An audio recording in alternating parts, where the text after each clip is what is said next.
तुम पहली बार यहाँ आए हो तो वेलकम। यहाँ फाइन आर्ट्स का ज्ञान मिलेगा एकदम सिंपल देसी स्टाइल में, बिना किसी स्ट्रेस के। और अगर पहले के पार्ट देख लिए हैं तो चलो आगे बढ़ते हैं। ये हमारा फाइन आर्ट्स का chapter 2 Rajasthani schools of painting का वन शॉट वीडियो है। इससे पहले मैंने डिटेल में कई सारे पार्ट्स में इस चैप्टर को लाइन बाय लाइन एक्सप्लेन किया है, तो पहले उनको देखो, उसके बाद इस चैप्टर वन शॉट को देखना, जिससे आपकी सेकेंड रिविजन हो जाएगी और अच्छे से कंसेप्ट क्लियर होगा और हम फुल मार्क्स ला सकेंगे। ठीक है, तो ये हमारी वन शॉट वीडियो है जिसमें intro and themes of painting.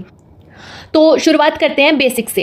ये राजस्थानी स्कूल मेनली राजस्थान और मध्य प्रदेश के कुछ रीजन्स में डेवलप हुआ था, और जैसे मेवाड़, मारवाड़, जोधपुर, बूंदी, कोटा, जयपुर, बीकानेर, किशनगढ़, सिरोही और मालवा। टाइम पीरियड जो था वो 16th सेंचुरी से लेके 19th सेंचुरी तक का था, और इसका जो टर्म है जो राजपूत पेंटिंग, ये आनंद कुमारस्वामी ने दिया था 1916 में। ठीक है, मुगल पेंटिंग से डिफ्रेंशिएट करने के लिए। और आजकल हम इससे दो मेन कैटेगरीज में डिवाइड करते हैं, राजस्थानी और पहाड़ी स्कूल्स। तो बस ये था इंट्रो, अब आगे देखते हैं। आगे हमारे पास है पेंटिंग फीचर्स, मतलब जो राजस्थानी पेंटिंग्स में जो पेंटिंग्स थी उसमें क्या क्या यूज होता था।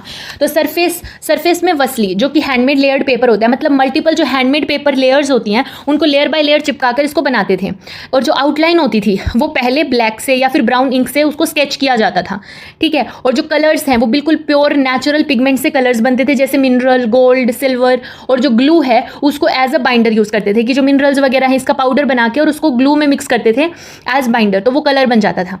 उसके बाद जो ब्रशेज हैं वो कैमल और स्क्वेरल के हेयर से बनते थे, इसलिए बहुत फाइन ब्रशिंग हो पाती थी, बहुत ही डिटेलिंग भी हो पाती थी। फिनिशिंग के लिए एंड में जो बर्निशिंग करते थे वो अगाटे स्टोन से, एगेट बोल सकते हैं, तो एगेट स्टोन से बर्निशिंग की जाती थी ताकि जो पेंटिंग है वो शाइन करे। उसके बाद जो पेंटिंग प्रोसेस थी वो एक टीम वर्क था। तो ये कोई एक सोलो काम नहीं होता था, पूरा टीम वर्क होता था, कि जो मास्टर आर्टिस्ट है वो बेसिक डिज़ाइन और ड्राइंग करता था। उसके बाद जो आर्टिस्ट हैं वो उसमें कलर वगैरह फिल करते थे, लैंडस्केप वगैरह ड्रॉ करते थे, एनिमल्स, आर्किटेक्चर, ये सब कुछ बनाते थे। और फिर स्क्राइब है वो उसमें वर्स लिखता था, यूजुअली लास्ट में। तो सब मिलकर एक मास्टरपीस बनाते थे। अब हमारे पास है थीम्स। तो थीम्स का मेजर बेस था भक्ति मूवमेंट। ठीक है, भक्ति मूवमेंट में क्या था कि सबसे ज़्यादा पॉपुलर राम और कृष्ण थे, जो कि वैष्णव ट्रेडिशन से थे। तो जो भगवान कृष्ण थे उनको गॉड और एक एज एन आइडियल लवर दिखाया जाता था। तो जो पेंटिंग्स हैं उनमें मिक्सचर था भक्ति का और श्रृंगार रस का। ठीक है, यानी जो स्पिरिचुअल और रोमांटिक इमोशन दोनों दिखाए जाते थे। इसके बाद हमारे पास हैं लिटरेरी सोर्सेज। लिटरेरी सोर्सेज में क्या है कि अब हम आते हैं टेक्स्ट पे, जिनके ऊपर पेंटिंग्स बनी थी। तो यहाँ पे टेक्स्ट है, ऑथर है और थीम है। तो जो गीता गोविंदा है, जिसको हम सॉन्ग ऑफ द काउहर्ड भी कहते हैं, इसको संस्कृत में लिखा था जयदेव ने। ठीक है, इसमें राधा कृष्ण का डिवाइन लव दिखाया जाता है। उसके बाद हमारे पास है रसम मंजरी, जिसे बुके ऑफ डिलाइट भी कहा जाता है, और इसको भी संस्कृत में लिखा गया था। और इसके ऑथर थे भानुदत्ता, जिन्होंने नायक और नायिका के टाइप्स और मूड्स के बारे में बताया था। ठीक है, ये हमने पढ़े भी थे कि क्या क्या टाइप्स थे, क्या क्या मूड्स थे नायक नायिका के। ये आपको डेप्थ में देखने के लिए पार्ट्स देखने पड़ेंगे, वरना ये वीडियो बहुत बड़ी हो जाएगी, वन शॉट में नहीं बता सकती मैं ये चीज़ों को। उसके बाद हमारे पास है रसिका प्रिया। रसिका प्रिया जो है, जिसको द केनोसियर्स डिलाइट कहते हैं, और ये ब्रज भाषा में लिखी गई थी। ऊपर वाली दोनों संस्कृत में है और ये ब्रज भाषा में है। इसे केशव दास ने लिखा था, और ये राधा कृष्ण के जो इमोशंस हैं, जैसे विराह है, स्नेह है, मान है, ये सब कुछ चीज़ें दिखाते हैं कि जेलसी वगैरह है, लव स्टेटस है, वो बिछड़ रहे हैं, ये सब कुछ जो इमोशंस है ये दिखाते हैं। और जो केशव दास थे वो राजा मधुकर शाह के कोर्ट पोइट हुआ करते थे। फिर हमारे पास है कवि प्रिय। कवि प्रिय में ये देखो क्या है कि कवि प्रिय केशव दास ने लिखी थी। किसके लिए लिखी थी? इन ऑनर ऑफ राय परबिन। तो राय परबिन जो थे वो एक कॉर्टिसन थे, और इसी के अंदर जो कवि प्रिय है, इसी के अंदर हमारा 12 मास आता है। 12 मास का क्या मतलब है कि 12 मंथ्स। ठीक है, इसके बारे में भी हमने देखा था कि 12 मास में जो अलग अलग सीजन्स थे, उसके अंदर जो हर एक मंथ में जो एक प्रेमिका है वो अपने प्रेमी को रीजंस देती है कि क्यों वो उससे दूर ना जाए। तो ये चीज़ें थी। उसके बाद नेक्स्ट है बिहारी सतसई। बिहारी सतसई बिहारी लाल ने लिखी है, जो कि कोर्ट पोइट थे मिर्जा राजा जयसिंह के, और ये 700 एफोरिज्म्स में है। इसीलिए देखो बिहारी तो इसीलिए है क्योंकि वो बिहारी लाल ने लिखी थी, और सतसई का मतलब होता है 7। तो इसके अंदर 700 एफोरिज्म्स हैं, दोहे हैं, और इसमें श्रृंगार रस है और सटायर है। जयपुर कोर्ट में ये लिखा गया था। तो ये सब ब्रज भाषा या संस्कृत में लिखे गए थे, और मिनिएचर्स में इनके जो इमोशंस हैं उनको पोर्ट्रे किया गया था। फिर हमारे पास आते हैं Ragmal paintings. Ragmal paintings music पे बेस्ड होते हैं। राग रागिनी सिस्टम होता है। राग रागिनी सिस्टम का क्या मतलब है कि इसके अंदर 6 मेजर राग होते हैं। 6 मेजर राग होते हैं, जैसे ये हैं भैरव, मालकोस, हिंदोल, दीपक, मेघ, श्री। ये 6 के 6 हैं और हर एक राग के 6 रागिनी होती हैं। तो मतलब 6 तो हमारे पास राग हैं मेजर और 36 रागिनी है, टोटल 36 रागिनी है। तो क्योंकि हर एक राग की 6 रागिनी होती थी, यानी उनकी जो फीमेल फॉर्म्स होती थी, और हर एक का mood, season, time of the day, ये सब कुछ स्पेसिफिक होता था। तो इनको डिवाइन या फिर ह्यूमन फॉर्म में पेंट किया जाता था कि एक एल्बम में यूजुअली 36 या फिर 42 फोलियोज होते थे। 36 से लेके 42 फोलियोज तक होते थे। ठीक है, इन सब का इंडिविजुअल अपना मूड, सीजन और टाइम होता था। ये चीज़ें भी हमने देखी थी। उसके बाद हमारे पास हैं लव लेजेंड्स। लव लेजेंड्स में फोक बैलेड्स जो हैं वो हैं हमारे पास धोला मारू, जो कि सबसे ज़्यादा जो है पॉपुलर है धोला मारू। तो देखो, लव लेजेंड्स के लोक कथाएं भी पॉपुलर थीम्स पे बनाई जाती थी। ये लोक कथाएं हैं एक तरह से। तो जो फेमस लव लेजेंड्स है उसमें सबसे ज़्यादा फेमस धोला मारू है, फिर सोहनी माहीवाल है, मृगावत है, चोरपन शिखा, लोरचंद, ये सब कुछ जो है ये हमारे लव लेजेंड्स हैं। तो एक एग्जाम्पल है, जैसे जो मारू रागिनी पेंटिंग है उसमें धोला और मारू कैमल पर भाग रहे होते हैं। ये चीज़ हमने देखी भी थी, जो हमने धोला मारू वाली पेंटिंग लास्ट वीडियो में, इससे पिछले वाली वीडियो में ही डिस्कस की थी। उसके बाद हमारे पास आते हैं रिलीजियस एपिक्स। रिलीजियस एपिक्स में है रामायण, महाभारत, भगवत पुराण, देवी महात्म्य। मतलब ये जो मैंने अभी पहले भी बताया आपको, लव लेजेंड्स वगैरह हैं, ये सभी थीम्स हैं और इन थीम्स के ऊपर पेंटिंग्स बनी थी। तो अगर हमसे पूछा जाता है कि कौन कौन से फोक बैलेड्स या फिर लव लेजेंड्स पे पेंटिंग्स बनी थी राजस्थानी स्कूल ऑफ पेंटिंग में, तो उनमें हम लिख सकते हैं धोला मारू, सोहनी माहीवाल, मृगावत, चोरपन शिखा, ये सब कुछ। और अगर हमसे रिलीजियस एपिक्स पूछते हैं तो रिलीजियस एपिक्स में हमारे पास रामायण, महाभारत, भगवत पुराण, देवी महात्म्य, ये वाले सब कुछ हैं। और इसमें जो स्टाइल है वो कॉन्टिन्यूअस नरेटिव था, यानी जो पूरी कहानी है वो एक ही फ्रेम में है। जैसे हमारा एक एग्जांपल देखते हैं कि हमने भगवत पुराण की पेंटिंग देखी थी लास्ट वीडियो में, जिसमें जो कृष्ण है वो शक्तासुर को मारते हैं, या फिर हमने एक देखी थी जो राम है वो अपनी फैमिली से मिल रहे थे एट चित्रकूट। तो ये रामायण जो गुमान ने बनाई थी, तो ये वो इतनी ब्यूटीफुल स्टोरी टेलिंग होता था ना पेंटिंग के फॉर्म में, कि एक ही पेंटिंग में हमें अलग अलग सीन्स दिखते हैं, उसी को हम कहते हैं कॉन्टिन्यूअस नरेटिव। तो ये हमारे 2 एग्जाम्पल हैं। उसके बाद रॉयल लाइफ एंड पोर्ट्रेचर। तो इसमें क्या होता है कि जो राजा महाराजा हैं उनकी लाइफस्टाइल भी दिखाई जाती थी पेंटिंग्स में। हमने अभी तक क्या देखा, रिलीजियस एपिक्स देखे हैं कि रिलीजियस एपिक्स पे बन रही थी पेंटिंग्स। हमने देखा कि कुछ लव लेजेंड्स पे पेंटिंग्स बनी थी, रागमल पेंटिंग्स बनी थी, जो अलग अलग राग और रागिनी के जरिए जो फीलिंग्स होती है उनको ह्यूमन फॉर्म में दिखा के पेंट किया जाता था। तो अब हम रॉयल लाइफ को कैसे भूल सकते हैं, वही तो पैटर्नाइज करते थे। तो इसमें क्या होते थे, दरबार के सीन्स, जो कोर्ट सीन्स हो गए, कुछ दरबार हो गए, बैटल्स वगैरह हो गई, हंटिंग एक्सपेडिशंस हो गए, उसके बाद जो डांस, म्यूजिक, गार्डन पार्टीज वगैरह हैं, वेडिंग हैं, फेस्टिवल्स हैं, कोई रिचुअल्स हैं, पोर्ट्रेट्स हैं किंग्स के, क्वीन, नोबल्स, इन सब के, एनिमल्स वगैरह, बर्ड, सिटी व्यूज, इन सब के, आर्किटेक्चर है। और हर स्कूल में अपने जो रीजन है उसका लोकल टच होता था कि कोई कॉस्ट्यूम्स, आर्किटेक्चर सब रिलेटेबल होते थे, अपने अकॉर्डिंग वो बनाते थे। कि अगर एक ही फेस्टिवल दिवाली को दिखा रहे हैं तो वो दिवाली में जो लोग हैं उनको अपने कस्टम के अकॉर्डिंग कपड़े पहनाएंगे। इस तरह की पेंटिंग्स में हमें दिखता था। अब हमने इंट्रो पार्ट और थीम्स ऑफ पेंटिंग कवर कर लिया। अब हम आते हैं Malwa school of painting flourish हुआ था 1600 टू 1700 सीई के बीच में। ठीक है, तो मालवा स्कूल एक सेंट्रल इंडिया की पेंटिंग ट्रेडिशन है। सेंट्रल इंडिया की पेंटिंग ट्रेडिशन है जो मेनली 1600 से 1700 सीई के बीच में फ्लरिश हुई थी। ये राजस्थान की तरह किसी स्पेसिफिक रॉयल कोर्ट से नहीं जुड़ी थी, बल्कि मांडू, नुसरतगढ़, नरसियांग शहर, बुंदेलखंड जो दातिया पैलेस है बुंदेलखंड में, मेनली ऐसे अलग अलग एरियाज में फैल रही थी। कोई इसका एक स्पेसिफिक फिक्स्ड कोड नहीं था। इसके बाद हम बात करेंगे इसके स्टाइल फीचर्स की, जो स्टाइलिस्टिक फीचर्स हैं। तो मालवा स्टाइल बहुत ही सिंपल और 2 डायमेंशनल था, जो 2D फिगर होती थी। मतलब कोई मुगल रियलिज्म नहीं था, कोई फ्लैट सर्फेसिस और स्ट्रॉन्ग आउटलाइंस होती थी। ये जो है, ये स्टाइल है, ये डायरेक्टली इंस्पायर्ड था जैन मैन्यूस्क्रिप्ट स्टाइल से और चोरपनशिखा मैन्यूस्क्रिप्ट से। चोरपनशिखा भी हमने पढ़ा था, आई होप आपको याद होगा कि चोरपनशिखा में क्या था। और इसमें ब्राइट कलर्स का यूज़ किया जाता था, कुछ डेकोरेटिव एलिमेंट्स, और मतलब पर कोई अननेसेसरी डेप्थ नहीं होती थी। ठीक है, उसके बाद जो रॉयल पैटर्नेज है उसका कोई नाम नहीं मिलता यहाँ पे कि किसने पैटर्नाइज किया, ना तो कोई राजाओं का नाम मिलता है, ना उनके पोर्ट्रेट्स मिले हैं। तो ये पेंटिंग्स मोस्टली जो ट्रैवलिंग आर्टिस्ट्स हैं वो बनवाते थे, जो दातिया जैसी जगहों पर बेच देते थे। माधव दास ने रागमल सेट की जो राग मेघ है 1680 में बनाई थी, जो कि एक बहुत इंपॉर्टेंट एग्जाम्पल भी है कि माधव दास ने बनाई थी एक राग मेघ पेंटिंग 1680 CE में। तो ये चीज़ें ना इसमें इंपॉर्टेंट है कि सिंपल पेंटिंग्स थी, 2 डायमेंशनल थी। इन्फ्लुएंस कहाँ से हुई थी? जैन मैन्युस्क्रिप्ट और चौरपन शिखा से। कोई भी मुगल रियलिज्म नहीं मिलता है, ज़्यादा फ्लैट और डेकोरेटिव हैं। कोई भी रॉयल पोर्ट्रेचर पे फोकस नहीं है। किसी भी किंग का नाम भी नहीं मिला कि किसने उसको कराया है, ना कोई किंग का पोर्ट्रेट मिला है। आर्टिस्ट में हमने देख ही लिया कि माधव दास ने राग मेघ को लिखा था। ये याद रखना कि किसने लिखा था, 1680 के आसपास लिखा गया था। और जो अमरुशता का मैन्यूस्क्रिप्ट है वो कब किया? 1652 के आसपास की अमरुशता का मैन्यूस्क्रिप्ट है।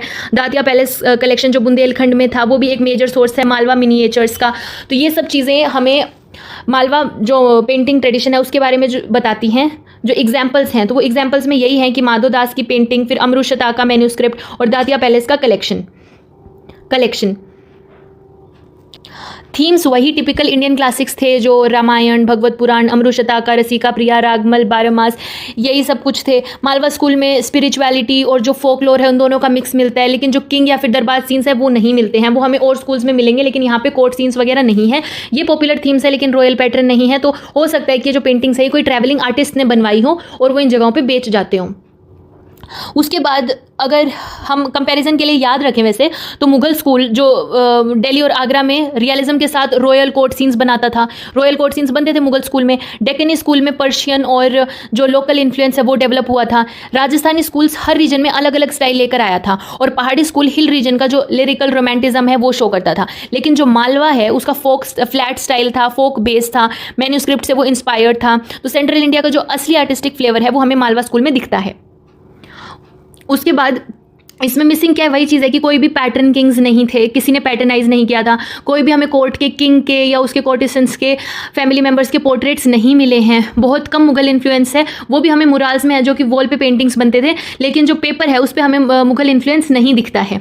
उसके बाद ये चीज़ याद रखो कि जो मुगल स्कूल है वो सबसे पहले हमारे पास पेंटिंग्स मुगल स्कूल की आई थी 16th सेंचुरी में, जो कि ज़्यादातर फ्लरिश हो रहा था दिल्ली, आगरा, फतेहपुर सिकरी, लाहौर जैसे एरियाज़ में। फिर 16th सेंचुरी में ही हमें डेक्कनी स्कूल भी दिखा।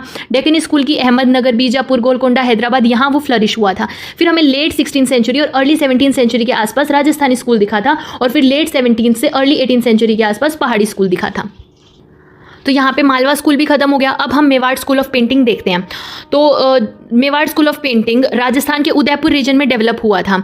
ठीक है, टाइम पीरियड रफली प्री 17th सेंचुरी से लेके 18th सेंचुरी तक का है और मुगलों के साथ इनकी लंबी लड़ाई हुई थी, इसलिए जो पहले की कुछ पेंटिंग्स हैं वो खत्म हो चुकी हैं, हमें नहीं मिली वो चीज़ें, तो इसके बारे में हमें इन्फॉर्मेशन कम है। अब हम इनके अर्ली एमरजेंस के बारे में बात करें तो सबसे पहले जो डेटेड पेंटिंग सेट्स जो मिले हैं, रागमाला जो है ये बनाई थी निसरदिन ने। ठीक है, निसरदिन ने बनाई थी 1605 में चवंद में। तो ये हमारा अर्लीस्ट एविडेंस है। अर्लीस्ट जो डेटेड सेट है वो है रागमाला सीरीज। याद रखना, मेवाड़ का अर्लीस्ट डेटेड सेट है 1605 में निसरदिन ने बनाया था रागमाला सीरीज। उसके बाद जो स्टाइल है वो स्टाइल बोल्ड है, सिंपल है, ब्राइट कलर्स का यूज़ हो रहा है, एकदम देसी टच के साथ है, जो प्री मुगल स्टाइल के हमें याद भी दिलाता है कि जो pre Mughal indigenous aesthetic style है, लोकल भी है और प्री मुगल के भी कुछ इसमें जो है इफेक्ट्स हमें दिखते हैं। उसके बाद हम गोल्डन फेज की बात करेंगे जो कि है जगत सिंह 1 के टाइम पीरियड, जो कि 1628 से 1652 तक का था। तो ये टाइम मेवाड़ पेंटिंग का गोल्डन पीरियड था। 2 बड़े आर्टिस्ट इस टाइम पे थे जो कि थे साहिबदीन और मनोहर। तो जो साहिबदीन ने क्या बनाया था, रागमल सीरीज 1628 में, रागमल सीरीज को पेंट किया था 1628 में, और जो रसिका प्रिया है, भगवत पुराण है, उनको पेंट किया था 1648 में। ये सब कुछ साहिबदीन ने पेंट किए थे। एक तो रागमल, फिर रसिका प्रिया, भगवत पुराण, फिर युद्ध कांडा ऑफ रामायण है, उसको भी 1652 में पेंट किया था। ठीक है, उसके बाद जो हमारे मनोहर है, मनोहर ने बनाया था, मनोहर ने क्या बनाया था, बालकांडा। बालकांडा जो रामायण का है उसको पेंट किया था 1649 में। और इनका जो स्टाइल था वो एक यूनिक स्टाइल था कि एक स्पेशल चीज़ थी जो कि था oblique aerial perspective. Oblique aerial perspective का क्या मतलब होता है कि जिससे जो बड़ा वॉर सीन है उसको एक ही पेंटिंग में दिखा देते हैं, कि जैसे कोई नीचे से देख रहा है और ऊपर का उसे पूरा ऊपर से देख रहा है, नीचे की साइड, और उससे नीचे का सब कुछ दिख रहा है। तो साहिबदीन जो है उन्होंने स्टोरी टेलिंग का मैजिक कर दिया था कि जैसे इंद्रजीत के वो मैजिकल वेपन्स थे बैटल में, वो दिखाए थे। तो इस तरह से वो डिटेल्ड स्टोरी टेलिंग करते थे एक ही पेंटिंग में। फिर हम आते हैं अदर टेक्स्ट इलस्ट्रेटेड में, कि बाद में और भी टेक्स्ट इलस्ट्रेट हुए थे, जैसे बिहारी सतसई था 1719 में, जगन्नाथ ने बनाया था, और जो हरिवामशा है, सूरसागर है, ये सब चीज़ें हैं। उसके बाद युद्ध कांडा। युद्ध कांडा जो है इसमें क्या था कि जो साहिबदीन ने बनाया था, इसमें वॉर सीन्स दिखाए गए थे विजुअल स्टोरी टेलिंग से। तो हमने देखा ही था कि साहिबदीन स्टोरी टेलिंग, बहुत डिटेल्ड स्टोरी टेलिंग और पूरे सीन को दिखा देते थे एक ही पेंटिंग में। तो इसमें भी हमें वही वाला ऑब्लिक एरियल व्यू दिखता है कि जो बैटल सीन है उसको एक्सपेंड कर दिया गया है, और ये पेंटिंग इंद्रजीत के जो वॉर टैक्टिक्स हैं वही है, और मैजिक वेपन्स का यूज़ किया जा रहा है उसमें। उसके बाद हम देखते हैं नाथद्वार स्टाइल को। नाथद्वार स्टाइल में क्या है, नाथद्वार उदयपुर के पास एक वैष्णवाइट सेंटर बन गया था, ठीक है, उदयपुर के पास है और ये वैष्णवाइट सेंटर था। यहाँ पे पिचवाइज बनती थी। पिचवाइज क्या होते हैं कि large cotton backdrops of Shrinath ji, जो श्रीनाथ जी हैं उनके पीछे बड़े बड़े एक बड़ा सा कपड़ा लगाया जाता था, उसको पिचवाई कहते थे, ठीक है। तो ये जो फेस्टिव ओकेजन्स के लिए स्पेशली ये पेंटिंग्स बनाई जाती थी, जिसको नाथद्वार स्टाइल कहते थे। उसके बाद हम देखते हैं 18th सेंचुरी का शिफ्ट, कि 18th सेंचुरी में जो मेवाड़ स्टाइल है उसमें कुछ चेंज होने लगा था, कि अब जो फोकस है वो पोर्ट्रेट्स पे आ गया था। देखो कोर्ट सीन्स पे, हॉकिंग, जेनाना, पोर्ट्रेट्स, हंट्स, फेस्टिवल्स, इन पर। जैसे फॉर एग्जाम्पल जो महाराणा जगत सिंह 2 जो थे उनका एक हॉकिंग सीन था, जो भी हम देखेंगे, हमने देखा था इवन जो पहले की कुछ वीडियोस हैं जिसमें मैंने मेवाड़ स्कूल को समझाया है, उसमें हमने उस पेंटिंग को डिस्कस किया है जिसमें महाराणा जगत सिंह का हॉकिंग सीन दिखाया जा रहा है। उसको बहुत अच्छे से मैंने जो है वो एक्सप्लेन किया था। तो इसमें पूरा जो कंट्री साइड है उसका ऑब्लिक पर्सपेक्टिव दिखाया गया है, कि सब कुछ हमें दिख रहा है, कि हट्स वगैरह हैं, घर वगैरह थे, झोपड़ियाँ थी, जो पेड़ पौधे थे। उसके बाद जो महाराणा जगत सिंह थे वो सब कुछ उस पर दिखाया गया है। तो वो भी एक एग्जाम्पल है। तो वो पैनोरामिक कंट्री व्यू था, कि ऊपर से देखा गया था और वो पूरा पोर्शन जो है वो दिख रहा था। नरेटिव है, डॉक्यूमेंट्री पर्पज़ के लिए था ये। इसके बाद हमारे पास हैं स्टाइलिस्टिक फीचर्स। स्टाइलिस्टिक फीचर्स में क्या है कि ब्राइट कलर्स का वो यूज़ करते थे, ब्राइट कलर्स का, डोमिनेंट रेड या फिर येलो, इस तरह का कलर। मतलब जो ओवरऑल मेवाड़ स्टाइल था वो ब्राइट और कलरफुल था, कि स्पेशली रेड और येलो का यूज़ वो ज़्यादा करते थे। और अर्ली पीरियड में जो रिलीजियस टेक्स्ट हैं उसको ज़्यादा इलस्ट्रेट किया जाता था। पर जो लेटर फेज आया, स्टार्टिंग में टेक्सचुअल थीम्स थे, रिलीजियस थीम्स थे, और जो लेटर फेज आया उसमें कोर्टली लाइफ भी दिखी, और जो सेक्युलर है वो भी दिखा, लाइफस्टाइल का भी ज़्यादा डिपिक्शन आया था। तो यहाँ हमारा मेवाड़ स्कूल ऑफ पेंटिंग भी कंप्लीट हो गया। अब हम देखते हैं बूंदी स्कूल ऑफ पेंटिंग को।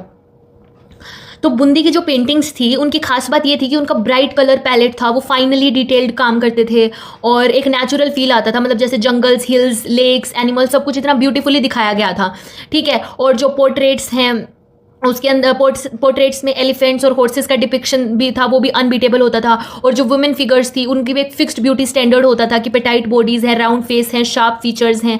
तो देखते हैं कि जो बूंदी स्कूल है वो बूंदी जो कि एक राजस्थान में है वहाँ पे फ्लरिश हुआ था, और इसका टाइम पीरियड था 17 to 18th सेंचुरी। इसके फीचर्स में यही है कि अनब्लेमिश्ड कलर सेंस था, मतलब ब्राइट कलर पैलेट थी, और एक्सलेंट फॉर्मल डिज़ाइन, मतलब जो फाइनली डिटेल्ड काम करते थे ब्राइट विविड कलर्स के साथ, क्योंकि वो डेक्कन इन्फ्लुएंस आया तो ब्राइट कलर्स डेक्कन में यूज़ होता था। और फाइनली डिटेल्ड काम किया जाता था एक नेचुरल फील के साथ, कि जो जंगल्स वगैरह हैं, लश लैंडस्केप है, वाटर बॉडीज़ हैं, वो सब कुछ दिखाए गए हैं, एनिमल्स दिखाए गए हैं, वाइल्ड लाइफ और बर्ड्स हैं वो दिखाई गई हैं। और जो ये माइन्यूटनेस ऑफ डिटेल्स है ना, जो मैंने बताया था कि फाइनली डिटेल्ड काम करते थे, वो डेक्कनी उमेद सिंह के अंडर आया था। जो उमेद सिंह इनके एक पैटर्न थे, अभी हम पैटर्न देखेंगे, उसमें उनके टाइम पीरियड पे ये चीज़ ज़्यादा आई थी। और जो फेमाइन फिगर्स है उसमें petite, round faces, pinched waist, मतलब ये जो है फीचर्स उन्होंने दिखाए हुए थे, कि ये फीचर्स हर एक फेमिनिन फिगर में हमें देखने को मिलते हैं। और जो एलिफेंट्स और एक्वेस्ट्रियन पोर्ट्रेट्स हैं, एक्वेस्ट्रियन मतलब जो घोड़े पर किसी के बैठे हुए पोर्ट्रेट्स हैं, वो भी हमें यहाँ पे दिखते हैं बूंदी स्कूल में। अब इनके जो पैटर्न रूलर्स हैं उनकी बात करते हैं, कि जिन्होंने इस स्कूल को पैटर्नाइज किया था। तो सबसे पहले हमारे पास आते हैं भोज सिंह, जिसका टाइम पीरियड है 1585 to 1607। तो इन्हीं के टाइम पे जो अर्लीस्ट बूंदी रागमल है 1591 में वो बनी थी चुनार में, ठीक है। तो बूंदी रागमल बनी थी भोज सिंह के टाइम पे चुनार में। उसके बाद हमारे पास आते हैं राव छतरसाल। राव छतरसाल 1631 से 1659 का इनका टाइम पीरियड है। और इन्होंने ये जो थे ये गवर्नर थे अंडर शाहजहां। तो शाहजहां के अंडर ये गवर्नर थे। तो अल्टीमेट सी बात है कि ये जो मुगल, देखो अगर ये गवर्नर थे शाहजहां के अंडर, तो ये तो कॉमन सी चीज़ है ना कि फिर मुगल इन्फ्लुएंस तो आएगा। अगर ये मुगल कोर्ट में काम करते थे तो मुगल इन्फ्लुएंस आया था इसी वजह से। फिर हमारे पास आते हैं भोज सिंह हो गया, राव छतरसाल हो गया। उसके बाद हमारे पास आए राव भाव सिंह, जो अपने मतलब ये मैंने बताया था कि खुद पे फिदा जो राजा था, तो ये अपने सेल्फ पोर्ट्रेट्स बनाते हैं और बहुत ही ज़्यादा पैटर्नाइज करते हैं आर्ट को। उसके बाद आए अनिरुद्ध सिंह और बुद्ध सिंह। तो इनके टाइम पे भी इन्होंने भी सपोर्ट दिया था और यहाँ पे पॉलिटिकल टर्मोइल आया था, मतलब इनकी राजगद्दी गई थी, लेकिन फिर से इन्होंने उस चीज़ को वापस लिया और कंटिन्यू रखा पैटर्नाइज करना आर्ट को। तो ये भी एक ट्रू पैटर्न की निशानी थी। फिर हमारे उमेद सिंह, जिनका टाइम पीरियड था 1749 टू 1771। तो इनके टाइम पे जो बूंदी पेंटिंग्स है, उन्होंने अपना जो पीक रिफाइनमेंट पीरियड था, जो टाइम था, वहाँ पर पेंटिंग्स पहुँची थी, बूंदी पेंटिंग्स पहुँची थी। फिर हमारे पास आते हैं बिशन सिंह। बिशन सिंह ज़्यादातर हंटिंग सीन्स करते थे, हंटिंग सीन्स वगैरह हैं वो हमें बिशन सिंह के टाइम पर दिखती हैं। और फिर आए थे राम सिंह। राम सिंह के टाइम पे जो कृष्ण के मुराल्स हैं, जो वॉल्स पे पेंटिंग्स थी, जो स्टोरीज थी, जो प्रोसेशंस थे, पैलेस आर्ट वगैरह था, ये सब कुछ हमें राम सिंह के टाइम पे दिखता है। फिर हम देखते हैं जो फेमस वर्क्स और जो थीम्स थे। तो सबसे पहले हमारे पास आते जो फेमस थीम्स थे, उसमें थे जो रागमाला, 12 मास और जो रोमांटिक नाइट सीन्स थे जैसे राग दीपक, ये सब कुछ आता है फेमस थीम्स में। तो 12 मास का थीम था। और यहाँ पे बूंदी रागमल का जो है 1591 में बूंदी रागमल बनी थी। ये चुनार में पेंट करवाई गई थी। ये हमने देखा था अभी कि ये जो भोज सिंह थे उनके टाइम पे ही अर्लीस्ट जो बूंदी रागमाला थी जो 1591 में बनी थी चुनार में, ये अभी देखा था। और ये किसने बनाई थी? आर्टिस्ट थे 3 शेख, मतलब शेख हसन, शेख अली और शेख हातिम। और इनके मेंटर्स थे जो मुगल कोर्ट से थे, मतलब इन्होंने मुगल कोर्ट से ट्रेनिंग ली थी, वो थे मीर सैयद अली ख्वाजा अब्दुल समाद। तो इसमें हमें ये चीज़ तो समझ आई गई कि अगर इन्होंने मुगल कोर्ट से ट्रेनिंग लिया तो इनमें मुगल इन्फ्लुएंस दिखेगा इनकी पेंटिंग्स में। और जो राग थे जैसे खंबावती, बिलावल, मालाश्री, भैरवी, पतमंजरी, ये सब कुछ भी इसके अंदर दिखाया गया था। तो ये भी मैंने आपको राग भी सब इंडिविजुअली समझा दिए थे पहले के पार्ट में। आई होप आपको वो पता होंगे। कोई डाउट है तो कमेंट्स में पूछ लेना।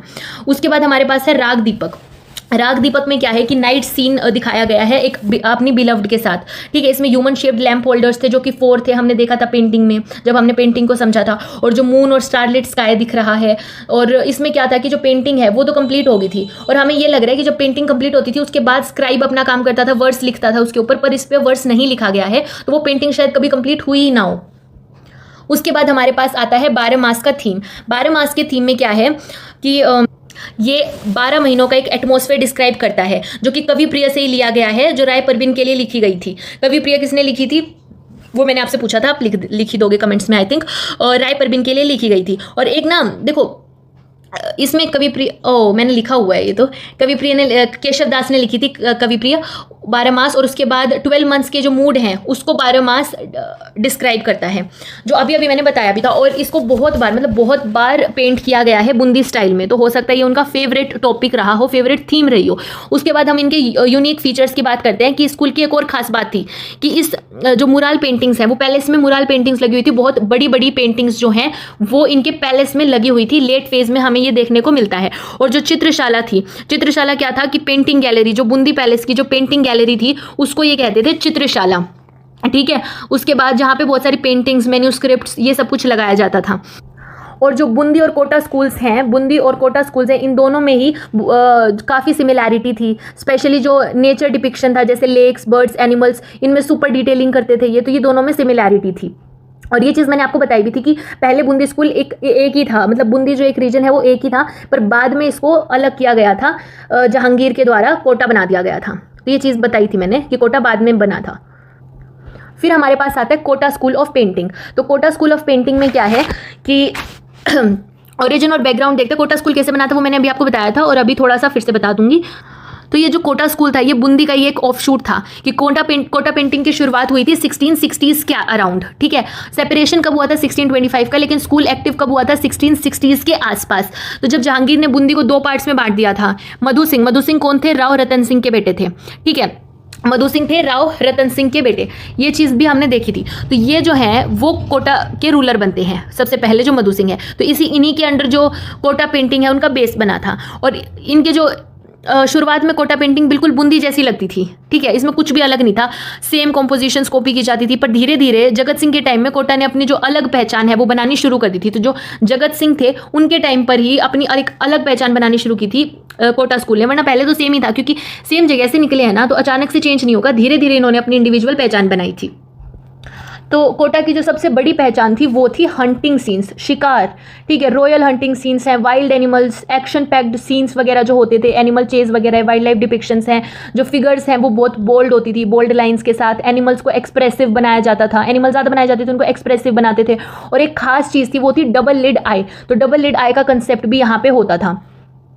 ताकि वो 3D दिखे, ठीक है। और कैलिग्राफिक स्ट्रोक्स का यूज़ करते थे सुंदर हैंडराइटिंग के लिए, जो ऊपर इंस्क्रिप्शन लिखते थे उसमें जो शार्प आउटलाइंस बनाते थे, शेडिंग टेक्निक थी वो बहुत अच्छी थी। तो ये इनकी की कैरेक्टरिस्टिक्स थी। उसके बाद इनका एवोल्यूशन देखते हैं। तो एवोल्यूशन में क्या है कि जो अर्ली वर्क्स हैं वो तो बूंदी से बोरो किए थे, हमने अभी अभी देखा है, और ग्रेजुअली ये इंडिपेंडेंट हो गए थे। इनका जो स्टाइल है वो इवॉल्व हो गया था। इन्होंने फिगरल जो एनिमल फिगर हैं वो चीज़ें आई थी, आर्किटेक्चरल एक्सैजरेशन था इनकी पेंटिंग्स में।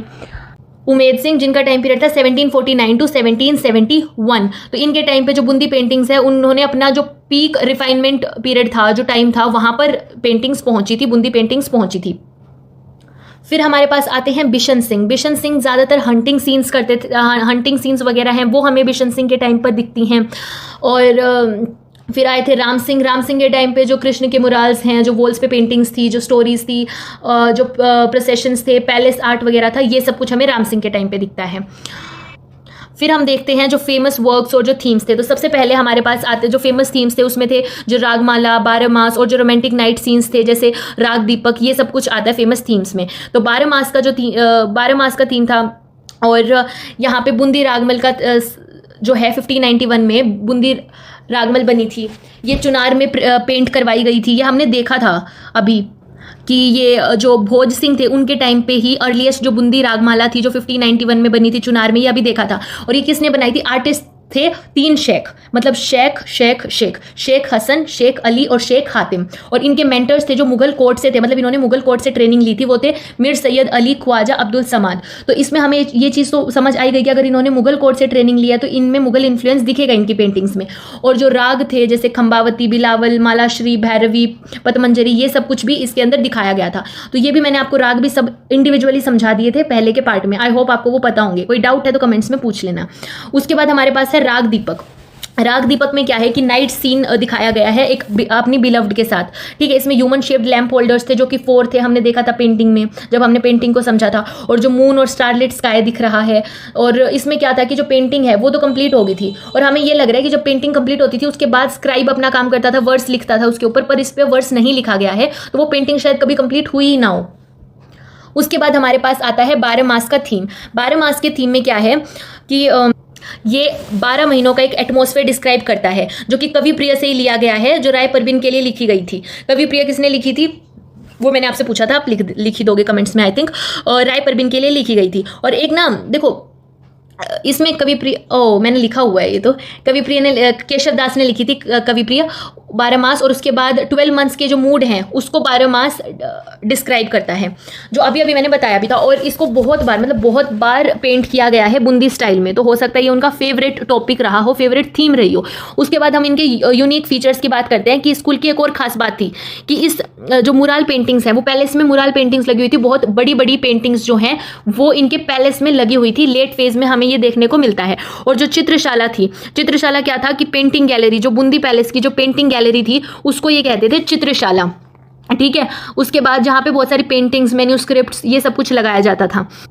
और जो बूंदी और कोटा स्कूल्स हैं, बूंदी और कोटा स्कूल्स हैं, इन दोनों में ही काफ़ी सिमिलैरिटी थी। स्पेशली जो नेचर डिपिक्शन था जैसे लेक्स, बर्ड्स, एनिमल्स, इनमें सुपर डिटेलिंग करते थे ये, तो ये दोनों में सिमिलैरिटी थी। और ये चीज़ मैंने आपको बताई भी थी कि पहले बूंदी स्कूल एक ही था, मतलब बूंदी जो एक रीजन है वो एक ही था, पर बाद में इसको अलग किया गया था, जहांगीर के द्वारा कोटा बना दिया गया था। तो ये चीज़ बताई थी मैंने कि कोटा बाद में बना था। फिर हमारे पास आता है कोटा स्कूल ऑफ पेंटिंग। तो कोटा स्कूल ऑफ पेंटिंग में क्या है कि ओरिजिन और बैकग्राउंड देखते हैं। कोटा स्कूल कैसे बना था वो मैंने अभी आपको बताया था, और अभी थोड़ा सा फिर से बता दूंगी। तो ये जो कोटा स्कूल था ये बूंदी का ही एक ऑफ शूट था कि कोटा पेंटिंग की शुरुआत हुई थी 1660s के अराउंड, ठीक है। सेपरेशन कब हुआ था 1625 का, लेकिन स्कूल एक्टिव कब हुआ था 1660s के आसपास। तो जब जहांगीर ने बूंदी को 2 पार्ट्स में बांट दिया था, मधु सिंह कौन थे? राव रतन सिंह के बेटे थे, ठीक है। मधु सिंह थे राव रतन सिंह के बेटे, ये चीज़ भी हमने देखी थी। तो ये जो है वो कोटा के रूलर बनते हैं सबसे पहले, जो मधु सिंह है। तो इन्हीं के अंडर जो कोटा पेंटिंग है उनका बेस बना था। और इनके जो शुरुआत में कोटा पेंटिंग बिल्कुल बूंदी जैसी लगती थी, ठीक है, इसमें कुछ भी अलग नहीं था, सेम कॉम्पोजिशंस कॉपी की जाती थी। पर धीरे धीरे जगत सिंह के टाइम में कोटा ने अपनी जो अलग पहचान है वो बनानी शुरू कर दी थी। तो जो जगत सिंह थे उनके टाइम पर ही अपनी एक अलग पहचान बनानी शुरू की थी कोटा स्कूल ने, वरना पहले तो सेम ही था, क्योंकि सेम जगह से निकले हैं ना, तो अचानक से चेंज नहीं होगा, धीरे धीरे इन्होंने अपनी इंडिविजुअल पहचान बनाई थी। तो कोटा की जो सबसे बड़ी पहचान थी वो थी हंटिंग सीन्स, शिकार, ठीक है, रॉयल हंटिंग सीन्स हैं, wild animals, action packed scenes वगैरह जो होते थे, एनिमल चेज वगैरह, वाइल्ड लाइफ डिपिक्शंस हैं, जो फिगर्स हैं वो बहुत बोल्ड होती थी, बोल्ड लाइंस के साथ, एनिमल्स को एक्सप्रेसिव बनाया जाता था, एनिमल ज़्यादा बनाए जाते थे उनको एक्सप्रेसिव बनाते थे, और एक खास चीज़ थी वो थी डबल लिड आई। तो डबल लिड आई का कंसेप्ट भी यहाँ पे होता था ताकि वो 3D दिखे, ठीक है। और कैलियोग्राफिक स्ट्रोक्स का यूज़ करते थे सुंदर हैंड राइटिंग के लिए, जो ऊपर इंस्क्रिप्शन लिखते थे उसमें जो शार्प आउटलाइंस बनाते थे, शेडिंग टेक्निक थी वो बहुत अच्छी थी। तो ये इनकी की कैरेक्टरिस्टिक्स थी। उसके बाद इनका एवोल्यूशन देखते हैं। तो एवोल्यूशन में क्या है कि जो अर्ली वर्क्स हैं वो तो बूंदी से बोरो किए थे, हमने अभी अभी देखा है, और ग्रेजुअली ये इंडिपेंडेंट हो गए थे। इनका जो स्टाइल है वो इवॉल्व हो गया था। इन्होंने फिगरल जो एनिमल फिगर हैं वो चीज़ें आई थी, आर्किटेक्चरल एग्जेजरेशन था इनकी पेंटिंग्स में। तो मेनली जो ये स्कूल है ये पहली बार लैंडस्केप की पेंटिंग्स का जो इन्होंने पहली बार जब इन्होंने अपने आप को इंडिपेंडेंटली इनका अलग एक स्टाइल इवॉल्व हुआ, तो इन्होंने लैंडस्केप को पेंटिंग का जो मेन सब्जेक्ट बनाया था, जो हीरो है वो लैंडस्केप को बनाया था। ये शेडिंग का कमाल था, इन बहुत अच्छी शेडिंग करते थे, कैलिग्राफिक स्ट्रोक्स थे, और अटेंशन डिटेल, जो अटेंशन किसको देते थे, ये डिटेलिंग को देते थे। तो इस वजह से कोटा एक यूनिक स्टाइल बन गया था उस टाइम पे। और राम सिंह वन जो है, राम सिंह वन का जो रेन आया उसके बाद, तो राम सिंह वन के रेन में जो सब्जेक्ट है उसकी वैरायटी बढ़ी थी कि लैंडस्केप तो सेंट्रल सब्जेक्ट था ही, लैंडस्केप सेंट्रल सब्जेक्ट था, कुछ रॉयल हंट्स वगैरह थे, हंटिंग वगैरह की जाती थी। उसके बाद मतलब अगर हंटिंग सीन्स के बारे में पूछा जाए कि सबसे ज़्यादा कौन से स्कूल ऑफ पेंटिंग में की जाती थी, तो वो हमारा कोटा ही होगा, ठीक है। उसके बाद इसके इंपॉर्टेंट पैटर्न्स कौन कौन से थे, सबसे पहले जगत सिंह जो कि फाउंडर ही थे। उसके बाद है हमारे राम सिंह वन ने पैटर्न वेराइटी के लिए किया था कि चलो हंटिंग सीन है और चीज़ें भी आएंगी, वो वेराइटी राम सिंह वन के टाइम पे आई थी। फिर हमारे पास उमेद सिंह है, ये भी हंटिंग से ही ऑब्सेस्ड थे। ऑब्सेस्ड हंटिंग से क्यों थे, ये देखो उमेद सिंह के टाइम पे इनके रेजेंट थे जलीम सिंह। तो जलीम सिंह ने, ये बहुत छोटे थे जब इनको रूल मिला था, उमेद सिंह जो है, तो इनके रेजेंट बनाए गए जलीम सिंह, और जलीम सिंह गवर्नेंस हैंडल करते थे, और उन्होंने उमेद सिंह को भेज दिया कि तुम हंटिंग करते रहो, ऐश करो। तो इसलिए उनका इंटरेस्ट हंटिंग में बहुत ज़्यादा हो गया, और इस वजह से जो उस टाइम पे पेंटिंग्स थी जिनको किंग पैटर्नाइज करता था उसमें हंटिंग एक्सपीडिशन ज़्यादा दिखती हैं, जो रॉयल लेजर है वो ज़्यादा दिखता है, इवन जो रॉयल विमेन है वो भी हंटिंग करते हुए दिखाई जाती हैं। उसके बाद जो इसके यूनिक फीचर्स हैं उसमें है कि स्पॉन्टेनिटी थी कॉम्पोजिशन में, एनिमल की ड्राइंग ज़्यादा थी, नेचुरल और डिटेल्ड, एनिमल की हंटिंग सीन्स की इस तरह की ज़्यादा डिटेल्ड पेंटिंग्स वो करते थे। और ये वन ऑफ द अर्लीस्ट थे लैंडस्केप को अपने मेन थीम बनाने में। जो मेन हीरो बनाते थे अपने पेंटिंग का वो लैंडस्केप को ही बनाते थे कि हीरोइज्म, एक्शन, मूवमेंट, कोई हंट कर रहा है, जो किंग है वो बहुत ही ब्रेव दिखाया गया है कि वो हंटिंग कर रहा है, किसी एनिमल को मार रहा है, तो ये सब चीज़ें उसमें बहुत ज़्यादा दिखाई जाती थी। तो यहाँ पर हमारा कोटा स्कूल भी कंप्लीट हो गया। अब हम करते हैं बीकानेर स्कूल ऑफ पेंटिंग। तो बीकानेर स्कूल ऑफ पेंटिंग जो है ये बीका राठौर ने इस्टेब्लिश किया था 1488 में, लेकिन इसका जो गोल्डन फेज है वो अनूप सिंह के टाइम पर आया था। 1669-1698 का इनका टाइम पीरियड है जब उन्होंने एक बड़ी लाइब्रेरी बनवाई थी और पेंटिंग का कलेक्शन जो है वो इन्होंने ग्रो किया था। उस लाइब्रेरी में इन्होंने मैन्यूस्क्रिप्ट्स वगैरह, जो पेंटिंग रेपोजिटरी है, ये सब कुछ चीज़ें वहाँ पे थी। इन्फ्लुएंसेस और फीचर्स के बारे में अगर हम देखें तो यहाँ पे जो बीकानेर पेंटिंग स्टाइल है ये मुगल से काफ़ी इन्फ्लुएंस्ड थी। फाइन लाइन्स वगैरह हैं, सॉफ्ट कलर्स का यूज़ कर रहे हैं, डेलिकेट एक्सप्रेशंस वगैरह दिखाने हैं। मुगल कोर्ट के जो आर्टिस्ट थे जैसे उस्ताद अली राजा थे, ये यहाँ आए थे। उस्ताद अली राजा यहाँ पे हम देखेंगे तो इनका इन्फ्लुएंस था, मुगल इन्फ्लुएंस था। मुगल कोर्ट के आर्टिस्ट आते थे। सबसे फेमस आर्टिस्ट थे रुकनुद्दीन, जिन्होंने रामायण, रसिका प्रिया और जो दुर्गा सप्तशती था वो उनको पेंट किया था। तो रुकनुद्दीन, ये दो ना आर्टिस्ट के नाम तो याद रख लेना, एक रुकनुद्दीन का याद रख लेना, और जो उस्ताद अली राजा है वो मुगल कोर्ट के आर्टिस्ट थे, ठीक है। और ये हमने देख लिया कि स्ट्रॉन्ग मुगल इन्फ्लुएंस था। कुछ डेकनी इडियम्स भी थे लेटर वर्क्स में, हम डेकनी इन्फ्लुएंस भी हम देखते हैं। रिफाइन लाइन वर्क, ये मुगल का ये कैरेक्टरिस्टिक थी तो वो इनके उसमें थी। डेलिकेट एक्सप्रेशन है, ये भी मुगल स्टाइल का ही एक कैरेक्टरिस्टिक है, वो इनकी पेंटिंग्स में दिखता है। मुगल ट्रेंड आर्टिस्ट इन्वाइट किए गए थे जिसमें से हमने एक नाम अभी अभी देखा भी है, उस्ताद अली राजा का। और आर्टिस्ट एंड एटेलियर सिस्टम में यही है कि उस्ताद अली राजा थे, दिल्ली से आए थे अर्ली फेज में 1650 के आसपास। फिर यहाँ पे एक आर्टिस्ट थे रुकनुद्दीन, जो कि एक मास्टर आर्टिस्ट थे, मतलब इनके अंडर और आर्टिस्ट होते थे लेकिन ये मास्टर आर्टिस्ट थे। इन्होंने जो इंडिजीनियस वर्क है, मतलब जो उनका लोकल पेंटिंग स्टाइल था, उसको मुगल को और डेकनी स्टाइल, इन तीनों को मिक्स करके जो है पेंटिंग स्टाइल बनी थी। तो जो हमारी बीकानेर पेंटिंग स्टाइल है ये बहुत ही ज़्यादा आप कह सकते हो मिक्सचर ऑफ इन तीनों का है, इंडिजीनस, मुगल और डेकनी स्टाइल्स का। उसके बाद जो पेंट क्या क्या किया था, रुकनुद्दीन ने क्या क्या पेंट किया था, रामायण, रसिका प्रिया, दुर्गा सप्तशती, ये सब कुछ इन्होंने पेंट किया था। और भी कुछ आर्टिस्ट थे जैसे इब्राहिम है, नाथू हैं, साहिबदीन हैं, ईसा हैं, ये भी थे। आर्टिस्ट स्टूडियो होते थे उस टाइम पे, मंडी जिसको कहा जाता था, अंडर जो मास्टर सुपरविजन है। मान लो मास्टर आर्टिस्ट है रुकनुद्दीन, तो रुकनुद्दीन की एक खुद की एक मंडी होगी, एक खुद का स्टूडियो होगा जिसके अंदर जो उनके जूनियर आर्टिस्ट हैं वो वहाँ पे होंगे। तो यहाँ क्या है कि स्पेशल सिस्टम क्या है कि मंडीज होती थी और ये स्टूडियोज़ थे जिसमें एक मास्टर आर्टिस्ट के अंदर कुछ लोग काम करते थे कि नए काम जो है वो बनते थे, ओल्ड पेंटिंग्स की मरम्मत की जाती थी और नकल वगैरह। नकल क्या होता है, देखो टास्क क्या है, क्या काम किया जाता है, कुछ नई पेंटिंग्स बनानी है, किसी चीज़ की मरम्मत करनी है, मरम्मत मतलब रिपेयर, नकल मतलब कॉपी, किसी चीज़ की कॉपी करनी है, अगर वो किसी और को बेचनी है चीज़ें या फिर रॉयल गिफ्ट वगैरह देना है तो उस चीज़ की नकल भी की जाती थी। फिर गुदरई, गुदरई क्या होता था कि जो फाइनल पॉलिशिंग, जो मास्टर आर्टिस्ट है वो पूरी पेंटिंग बनने के बाद जो फाइनल टच देता है उसको कहते थे गुदरई। उसके बाद एक और यूनिक बात थी, एक और यूनिक बात क्या थी कि बीकानेर में आर्टिस्ट के भी पोर्ट्रेट मिलते हैं, मतलब उनको उस्ताद या फिर उस्ताद कहा जाता है। उस्ताद क्या होते हैं कि ये चीज़ ना हमें सिर्फ बीकानेर स्कूल ऑफ पेंटिंग में मिलेगी और कहीं पर भी नहीं मिलेगी। तो इस चीज़ को भी याद रखना कि यहाँ पे और जगह पे हम ये देख सकते हैं कि भाई राजाओं के, रॉयल फैमिली है या फिर कोर्टिसन वगैरह हैं, उनके पोर्ट्रेट मिले हैं, पर यहाँ पे बीकानेर स्कूल में हमें आर्टिस्ट्स के भी पोर्ट्रेट्स मिले हैं, जो कि बहुत ही अच्छी बात है। और जो मतलब बहुत सारी पेंटिंग्स हैं जिसमें आर्टिस्ट के नाम, डेट और इवन जगह भी लिखी होती थी। तो इस वजह से ये स्कूल सबसे अच्छी डॉक्यूमेंटेड स्कूल्स में से है, क्योंकि यहाँ सब कुछ हमें इन्फॉर्मेशन लिखी हुई मिली है।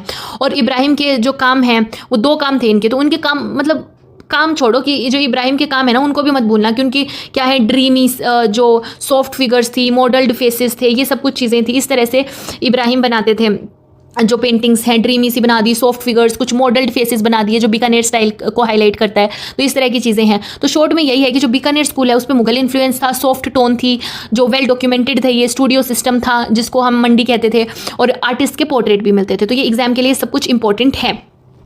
उसके बाद अगर हम डॉक्यूमेंटेशन, अभी हम कह रहे हैं ना कि बहुत अच्छे से डॉक्यूमेंटेड थे, तो वो क्यों थे वो चीज़ देखो कि इंस्क्रिप्शंस हैं, बैक पे इंस्क्रिप्शन लिखे जाते थे पेंटिंग के बैक पे, जहाँ पे आर्टिस्ट का नाम है, डेट है, ये सब कुछ लिखा गया है। लैंग्वेज मारवाड़ी या फिर पर्शियन, इन 2 लैंग्वेजेस का यूज़ करते थे। और सोर्सेज क्या है कि जिससे हमें पता चल रहा है कि वो बही वगैरह, बहीज क्या होता है, कोर्ट की डायरी, वो वहाँ पर पूरा सब कुछ रिकॉर्डेड था कि कौन सी पेंटिंग बनी है, कब बनी है, किसको बनी है, किसको दी है। तो ये सब कुछ हम उसको वो बही कहते थे, बहीज। तो इससे हमें पता चलता है, कुछ इंस्क्रिप्शन है उससे पता चलता है। तो सब कुछ बहुत ही वेल ऑर्गेनाइज्ड और रिकॉर्डेड था। उसके बाद जो आर्टिस्टिक स्टाइल्स हैं, जो अभी मैं बता रही थी कि रुकनुद्दीन थे, रुकनुद्दीन सॉफ्ट कलर टोन्स का यूज़ करते थे।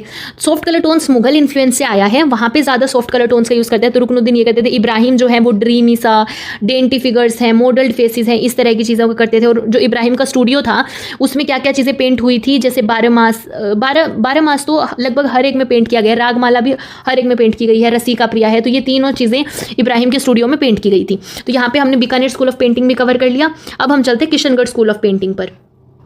तो किशनगढ़ स्कूल ऑफ पेंटिंग की जो कहानी है वो शुरू होती है 1609 में, जब किशन सिंह जो जोधपुर के किंग के बेटे थे, उन्होंने किशनगढ़ स्टेट बनाया। तो यही फाउंडेशन बन गया था और एक अलग पेंटिंग स्टाइल भी बन गई थी। ठीक है, तो जो मानसिंह के टाइम पे, मानसिंह का टाइम कौन सा था, 1658 से 1706। तो इस टाइम पे जो कोर्ट आर्टिस्ट हैं उन्होंने अपना काम शुरू किया, लेकिन जो एक्चुअल स्पार्कल आया था वो राज सिंह के टाइम पे आया था। राज सिंह के टाइम पे क्या आया था कि यहाँ पे डेवलप हुआ था एक सिग्नेचर किशनगढ़ स्टाइल, जो किशनगढ़ स्टाइल का एक डिस्टिंक्ट स्टाइल है, सिग्नेचर स्टाइल है, वो राज सिंह के टाइम पर ही डेवलप हुआ था। और फिर आया था गोल्डन एरा। गोल्डन एरा था सावंत सिंह का समय। सावंत सिंह का टाइम को गोल्डन पीरियड क्यों कहा जाता है, क्योंकि यहाँ पे जो है आर्ट और जो लव है, प्रेम है, उन दोनों का ज़बरदस्त फ्यूज़न दिखाया गया था। ठीक है, अब हम देखते हैं स्टाइल फीचर्स। तो स्टाइल फीचर्स में क्या है कि अगर किसी ने किशनगढ़ पेंटिंग नहीं देखी तो सिर्फ एक चीज़ याद रखो कि स्टाइल अनमैच्ड है। फेसेस बिल्कुल डेलिकेट और ड्रीमी होते थे। ठीक है, जैसे आर्च ब्रोज वगैरह हैं, आर्च आईब्रोज बना दी, lotus petal shape pinkish eyes हैं कि लोटस की जो पेटल होती है उस शेप में पिंकिश आइज दिखाते थे, ड्रूपिंग आईलिड्स दिखाई जाती थी, लॉन्ग स्लेंडर पतली और लंबी नाक दिखाई जाती थी, थिन लिप्स होते थे। और जो ह्यूमन फिगर्स होते थे, ह्यूमन फिगर्स को भी लंबा और पतला बनाया जाता था, इलोंगेटेड टाइप का, ग्रेसफुल बनाया जाता था। जो कलर्स हैं उसमें ग्रीन और सॉफ्ट पेस्टल्स का ज़्यादा यूज़ किया जाता था। लैंडस्केप्स को पैनोरामिक, मतलब एक ही पेंटिंग में हमें पूरा सीन दिख रहा है, सब कुछ दिख रहा है, उसका बैकग्राउंड है, उसके आसपास लोग क्या कर रहे हैं, जो मेन हीरो है पेंटिंग का वो क्या है, सब कुछ दिखता था। ऊपर से लिया जाता था कि जैसे किसी ने हम ऊपर बैठ के पूरे उस सीन को देख रहे हैं, इस तरह के पोइटिक होते थे। फाइनली डिटेल्ड लैंडस्केप्स होते थे, डिटेलिंग अच्छी थी। जो कंपोजिशन है उसमें डिवाइन लवर्स दिखाए गए हैं, कोई कोर्ट में, कोई पेस्टोरल सेटिंग्स में, इस तरह से जो डिवाइन लवर्स हैं वो दिखाए जाते थे। फिर है themes and influence. Themes and influence में देखो कि राज सिंह के बाद आए थे सावंत सिंह। तो राज सिंह और सावंत सिंह दोनों पुष्टि मार्ग क्या है, वल्लभाचार्य के भक्त थे। ठीक है, वल्लभाचार्य जो कल्ट है जिसको पुष्टि मार्ग कहते हैं उसके भक्त थे। इसमें जो कृष्ण लीला की थीम्स वगैरह होती हैं ये इसी वजह से यहाँ पे डोमिनेट करती हैं। ठीक है, तो काफ़ी पॉपुलर थी कृष्ण लीला की जो पेंटिंग्स थी वो सारी। लेकिन कृष्ण को सिर्फ भगवान नहीं, एक आइडियल लवर भी दिखाया जाता था, और राधा कृष्ण के जो लव वगैरह के सीन्स है उसको कैनवस पे झलकाया जाता था। तो कोर्टली चार्म भी था और भक्ति का फ्यूजन भी था। तो ये सब चीज़ें जो है इस तरह के थीम्स हमें किशनगढ़ स्कूल ऑफ पेंटिंग में दिखते हैं। अब हम की आर्टिस्ट देखें तो किशनगढ़ स्कूल का की आर्टिस्ट है निहाल चंद। तो सावंत सिंह के फेवरेट और किशनगढ़ के लेजेंड थे निहाल चंद। उन्होंने सावंत सिंह की पोएम से पेंटिंग बनाई, क्योंकि जो सावंत सिंह थे ना वो थे एक पोइट। ठीक है, तो ये पोएम्स लिखते थे, और इनके जो पेंटर थे वो थे निहाल चंद। तो ये लिखते थे पोएम और निहाल चंद उनको पेंट कर देते थे। ठीक है, तो इससे क्या बना था कि जो कृष्ण और बनी थनी राधा को दिखाते हैं, तो ये सारी पेंटिंग्स पेंट की गई थी। और तभी बनी थी वो आइकॉनिक पेंटिंग है ना जो बनी थनी, वो तभी बनी थी कि एक इमेज है जिसमें ब्यूटी, स्टाइल और डिवोशन का सिंबल बन गया है, जो अब कि एक एज अ सिंबोलिज्म देखते हैं कि जो ब्यूटी है वो किस तरह की होगी, वो उसी फॉर्म में देखी जाती है। उसके बाद हम देखते हैं नोटेबल ट्रेट्स। नोटेबल ट्रेट्स में क्या है कि राधा कृष्ण की टाइनी फिगर्स होती थी।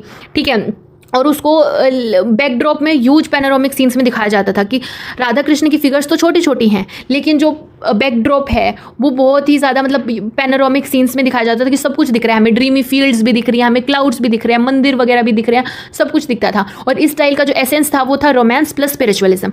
तो ये चीज़ तो मेन थीम है किशनगढ़ की कि रोमांस भी दिखेगा, क्योंकि कृष्ण जो है उनको आइडियल लवर भी दिखाया जाता था और गॉड भी, तो फिर रोमांस भी हो गया और साथ में स्पिरिचुअलिज्म भी हो गया। और हर पेंटिंग जो है वो ऐसे कैरी होती थी कि जैसे लव इज़ डिवोशन। ठीक है, और एलिगेंस है और इमोशन है, एलिगेंस और इमोशन दोनों चीज़ों का एक पोइटिक ब्लेंड था। तो यही किशनगढ़ का मैजिक था कि एलिगेंस है, इमोशनल इंटेंसिटी है, जो लिरिकल विजुअल्स है वो सब कुछ दिखाए गए हैं, रोमांस के साथ स्पिरिचुअलिज्म वगैरह दिखाया गया है। तो यहाँ पे हमने किशनगढ़ स्कूल ऑफ पेंटिंग को भी कर लिया। अगर हम रिकैप करते भी हैं तो इस तरीके से है कि किशनगढ़ स्कूल में सिर्फ ब्रश नहीं थी, मतलब जो आर्ट है वो ब्रश से ही नहीं बनता था, दिल से बनता था। हर स्ट्रोक एक भक्ति थी, हर रंग एक जो है एहसास था, और यही था जो अभी तक हमारे दिलों में बसा हुआ है। किशनगढ़ स्कूल ऑफ पेंटिंग में यही चीज़ें दिखाई जाती थी। तो अब हम देखते हैं जोधपुर स्कूल ऑफ पेंटिंग को। जोधपुर स्कूल ऑफ पेंटिंग में क्या था कि एकदम देसी टच वाली थी, कि जब मुगल इन्फ्लुएंस ऑलमोस्ट हर जगह पर फैल गया था तब जोधपुर ने मुगल रियलिज्म की जो फाइन डिटेल पेंटिंग है उसको अडॉप्ट नहीं किया था। हर एक स्कूल ने थोड़ा बहुत तो अडॉप्ट किया ही था ना, पर जोधपुर स्कूल ऑफ पेंटिंग ने अडॉप्ट नहीं किया था जो मुगल इन्फ्लुएंस है उसको। मुगल इन्फ्लुएंस 16th सेंचुरी में था, लेकिन इनका जो फोक स्टाइल है, जो इनका इंडिजिनस स्टाइल था, वही डोमिनेट कर रहा था। मुगल इन्फ्लुएंस यहाँ नहीं आया था। उनकी जो पेंटिंग्स थी उसमें ब्राइट कलर्स, बोल्ड आउटलाइंस और सिंपल फिगर्स थी, बिल्कुल जैसे गांव की कहानियों में होता है। इसी तरह की जो चीज़ें हैं वो उनकी पेंटिंग्स में हमें दिखती हैं। तो मतलब यही चीज़ है कि मुगलों का जो इफेक्ट है वो दिल्ली, आगरा, लाहौर तक था, लेकिन जो मारवाड़ का जोधपुर है उसने अपनी आइडेंटिटी को बचा के रखा था। ठीक है, और 1623 में जो रागमाला सेट है, जो कि पाली जगह का नाम है यहाँ पे, तो पाली में बना था, और आर्टिस्ट जो थे वो वर्जी थे। तो जोधपुर स्कूल का सबसे पहला नॉन आर्ट वर्क था रागमाला पेंटिंग सेट, जो कि 1623 में बना था, पाली में मिला है, और वो जोधपुर के पास ही एक रीजन है पाली, वहाँ पर मिला है, और आर्टिस्ट का नाम है वर्जी। तो ये भी इंपॉर्टेंट नेम है एग्जाम के लिए। और रागमाला का मतलब होता है राग, मतलब रागों का जो पेंटिंग है उसके जरिए रागों को दिखाना। तो जैसे राग भैरव हो तो एक कोई साधु है वो उसको सुबह के उसमें दिखाया जाता है, कोई, या फिर रागिनी का मूड हो तो वो भी इमोशन के साथ पेंट किया जाता था। तो अब हम देखते हैं जसवंत सिंह का टाइम। तो जसवंत सिंह, महाराजा जसवंत सिंह के टाइम पे पेंटिंग काफ़ी डेवलप हुई थी। उन्होंने कोर्ट में पेंटिंग को पैटर्नाइज किया था। इस टाइम पे जो पोर्ट्रेट्स हैं, कोर्ट सीन्स हैं, मतलब जो राज दरबार के सीन्स हैं, किंग्स के पोर्ट्रेट या फिर जो डेली लाइफ है उसको पेंट किया जाता था। तो ये जसवंत सिंह के टाइम पे पेंट किया जाता था। ये मुगल कोर्ट पेंटिंग जैसे तो नहीं थे, लेकिन सब्जेक्ट सेम था कि उसमें भी यही सब्जेक्ट होता था, कोर्ट सीन्स वगैरह, पोर्ट्रेट्स। तो राजा की पावर और जो प्रेजेंस है उसको ये दिखाते थे कोर्ट सीन्स के जरिए। डॉक्यूमेंट्री स्टाइल था, जैसे अभी फोटोग्राफी होती है, 19th सेंचुरी में फोटोग्राफी आई, उससे पहले यही वाला स्टाइल होता था कि कोर्ट में क्या चीज़ है, एक पिक्चर सी बना दी गई है। कृष्ण भक्ति के सीन्स थे, जैसे श्रीनाथ जी की पेंटिंग्स थी, भगवत पुराण वगैरह है, ये सब कुछ था। ये जोधपुर स्कूल में जो भक्ति मूवमेंट है ना उसका मेजर इफेक्ट था। यहाँ के जो लोग हैं स्पेशली कृष्ण भक्ति से जुड़े हुए थे, इसलिए उनकी पेंटिंग्स में जो श्रीनाथ जी हैं, बाल कृष्ण हैं, उनके दर्शन हो जाते हैं। जो भगवत पुराण है उनके सीन्स हैं, जैसे माखन चोरी हो गया या फिर रास लीला है, गोवर्धन लीला है, ये सब कुछ दिखाए जाते थे। तो ये थीम डिवोशनल थे और इससे लोगों का इमोशनल कनेक्ट भी बन जाता था।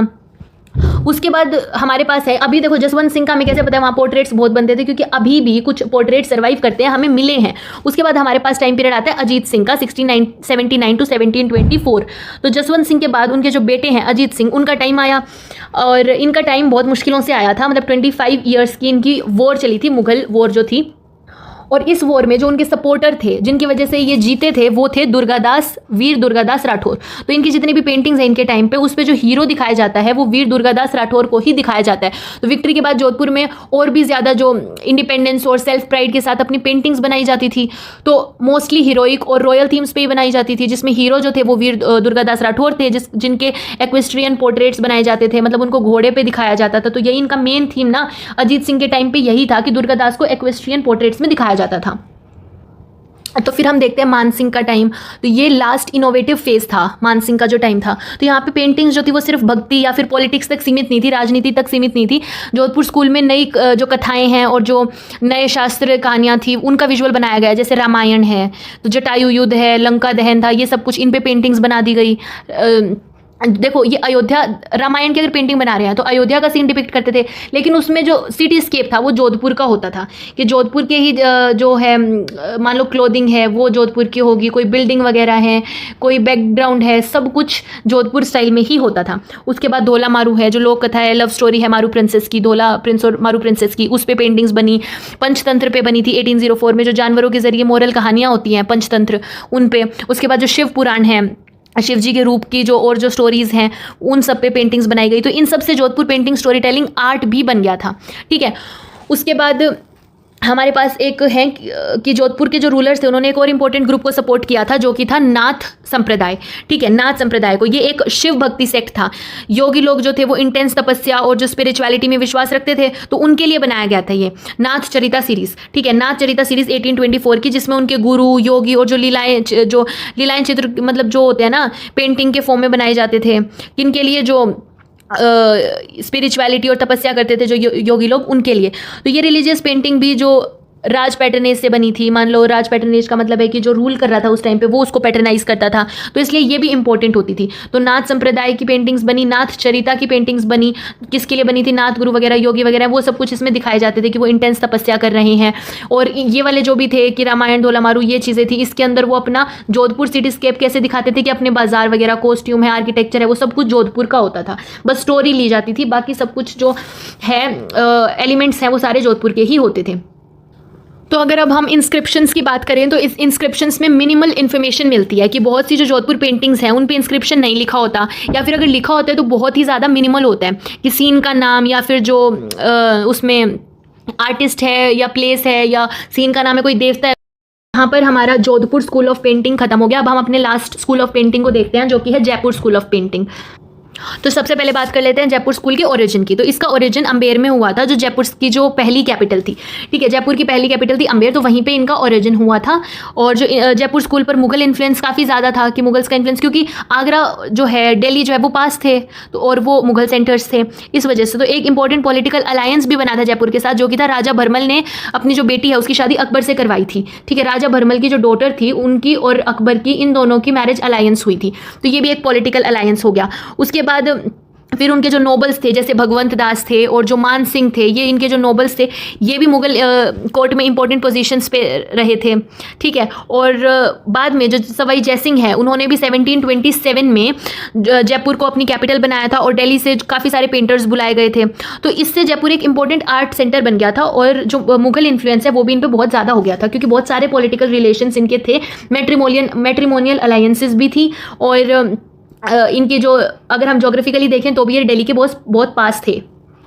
अब बात कर लेते हैं हम पैटर्नेज की। तो पैटर्नेज में क्या है कि किसने सपोर्ट किया, तो सबसे बड़े मेन जो पैटर्न थे वो थे सवाई जयसिंह। उनके बाद उनके जो सक्सेसर्स थे उन्होंने भी आर्ट को कंटिन्यू सपोर्ट किया था। कोर्ट ने फाइनेंशियली और कल्चरली दोनों तरह से सपोर्ट किया था, कि पैसे भी दिए थे और जो कल्चरल बैकिंग थी वो भी थी। और वहाँ पे जो रॉयल वर्कशॉप्स थी, वहाँ पे ट्रेंड आर्टिस्ट काम करते थे, तो ऐसे भी बनाई गई थी, वर्कशॉप्स बनाई गई थी जहाँ पे ट्रेनिंग दी जाती थी, या फिर ट्रेंड आर्टिस्ट जो थे वो अपना काम करते थे। तो इस वजह से वहाँ पर आर्ट बहुत ज़्यादा फ्लरिश हुआ था। उसके बाद हम देखते हैं थीम्स एंड सब्जेक्ट्स को। तो इसमें क्या है कि जयपुर पेंटिंग का जो कंटेंट है वो काफ़ी डाइवर्स था, मतलब बहुत सारे थीम्स हैं कि रिलीजियस थीम्स थे। रिलीजियस थीम्स में कैसे थे कि राधा कृष्ण हो गए, राम सीता हैं, शिव पार्वती हैं, तो इनके सीन्स मिलते हैं हमें। फिर लिटरेरी सीन्स में जो रसिका प्रिया है और या जो भगवत पुराण हैं, ऐसे टेक्स्ट पे भी पेंटिंग्स बनाई गई थी। कोर्ट सीन्स में जैसे दरबार हैं, प्रोसेशंस हैं, रॉयल मीटिंग्स वगैरह होती थी, इस पे कोर्ट सीन्स पे हमें पेंटिंग्स मिली हैं। फिर जो पोर्ट्रेट्स हैं वो किंग्स के, क्वींस के, नोबल वगैरह के पोर्ट्रेट्स थे, वो भी बहुत पॉपुलर हुआ करते थे। फेस्टिवल्स भी थे, होली, जन्माष्टमी, इस तरह के जो फेस्टिवल्स थे उनको डिपिक्ट किया जाता था। नेचर में भी जो गार्डन सीन्स वगैरह हैं, सीजनल व्यू, ये सब कुछ भी मतलब पार्ट होता था पेंटिंग्स का।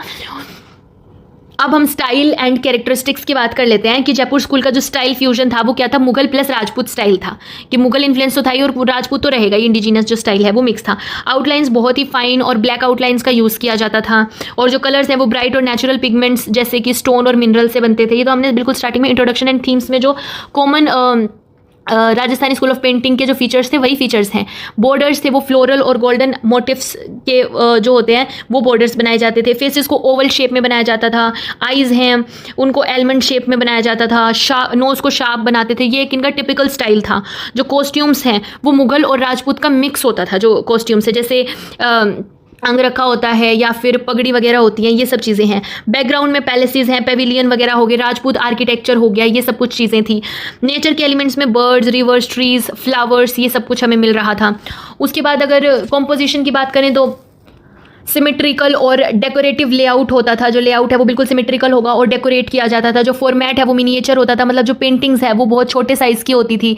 पेपर वो हैंडमेड पेपर ही होता था, जिसको हम क्या कहते थे वो आप कमेंट्स में बताना। W से होता है, इतना मैं आपको हिंट दे सकती हूँ, चलो बता ही देती हूँ, वसली कहते थे। और हैंडमेड और पॉलिश्ड सरफेस पे या तो हैंडमेड पेपर होता था या फिर पॉलिश सरफेस पे वो पेंटिंग करते थे। नेक्स्ट हमारे पास है टेक्निक एंड मटेरियल, जिसमें जो पेंटिंग्स बनाने के बहुत ही मतलब इनकी प्रिसाइज टेक्निक्स होती थी कि जो कलर्स हैं, कलर्स किससे बनते थे, स्टोन से या फिर मिनरल बेस से, और उसको ग्लू जो होता था उसको एज अ बेस ले लेते थे, इनका पाउडर बना के और फिर कलर बनाए जाते थे। फिर जो टूल्स हैं वो फाइन ब्रशेस होती थी जो कि कैमल और स्क्वेरल के हेयर से बनाई जाती थी ताकि डिटेल्ड वर्क हो। जो बेस है वो हैंडमेड पेपर को शेल से पॉलिश कर दिया जाता था, कि पहले हैंडमेड पेपर बना देते थे उसको शेल से पॉलिश कर देते थे। उसके बाद जो लेयर्स हैं वो कैसे हैं कि पेंट लगाने की भी मल्टीपल थिन लेयर्स होती थी, कि एक बार में नहीं होता। पहले एक बेस लेयर लगाई पेंट की, फिर उसको और फाइनल किया गया, फिर उसमें और डिटेलिंग की गई, तो ऐसे लेयर्स में कलरिंग होती थी। और जो एम्बेलिशमेंट होता है मतलब गोल्ड की लीफ या फिर फाइन डिटेलिंग से उसको बाद में डेकोरेट किया जाता था, ठीक है, गोल्ड की लीफ से या फिर किसी भी तरह से फाइन डिटेलिंग करके। उसके बाद अब हम देखते हैं लेटर डेवलपमेंट्स, किसके बाद क्या डेवलपमेंट्स हुई जयपुर स्कूल ऑफ पेंटिंग में। तो यहाँ पे क्या होता है कि टाइम के साथ जयपुर स्कूल पर भी इम्पैक्ट आया था, कि ब्रिटिश पीरियड में कंपनी स्कूल का काफ़ी इन्फ्लुएंस दिखने लग गया था। अब यहाँ पे ब्रिटिश पीरियड आ गया, तो जो कंपनी जिस तरह से जो ब्रिटिश ईस्ट इंडिया कंपनी है उनका जो स्कूल था वो जैसे आर्ट को फॉलो करते थे उसी तरह का इन्फ्लुएंस हमें दिखने लग गया था। चेंजेस क्या क्या थे कि पेंटिंग्स में और ज़्यादा रियलिज्म आ गया था, और ज़्यादा रियल लगने लगी थी पेंटिंग्स। आइडियलिज्म जो था वो कम हो गया था। और फिर से जो फोटोग्राफी और वेस्टर्न आर्ट के जो इम्पैक्ट हैं पेंटिंग से, उसका अब क्या आया था कि फोटोग्राफी आ गई, वेस्टर्न आर्ट आ गया, तो उससे जो पेंटिंग का क्रेज़ है वो धीरे धीरे डिक्लाइन होने लग गया था, ठीक है। तो पेंटिंग का क्रेज़ यहाँ पे डिक्लाइन हुआ था, क्यों? फोटोग्राफी और वेस्टर्न इम्पैक्ट की वजह से। तो यहाँ पे हमने सभी जो स्कूल्स ऑफ पेंटिंग है वो कवर कर लिए हैं। अब भगवत पुराण देखते हैं। तो ये जो पेंटिंग है, पेंटिंग आपकी बुक में दी गई है वो देख लेना, या फिर मेरी जो इससे पिछली वीडियो है उसको आप दोबारा से देख लेना, उसमें मैंने नोट्स की फॉर्म में ही समझाया हुआ है इन सभी चीज़ों को। जो जितनी भी आपके बाद में पेंटिंग्स आ रही हैं बहुत अच्छे से समझाया है, इस चीज़ को आप वहाँ से रेफर कर लेना। हैंडमेड नोट्स हैं तो वो मैं अभी दिखा देती हूँ।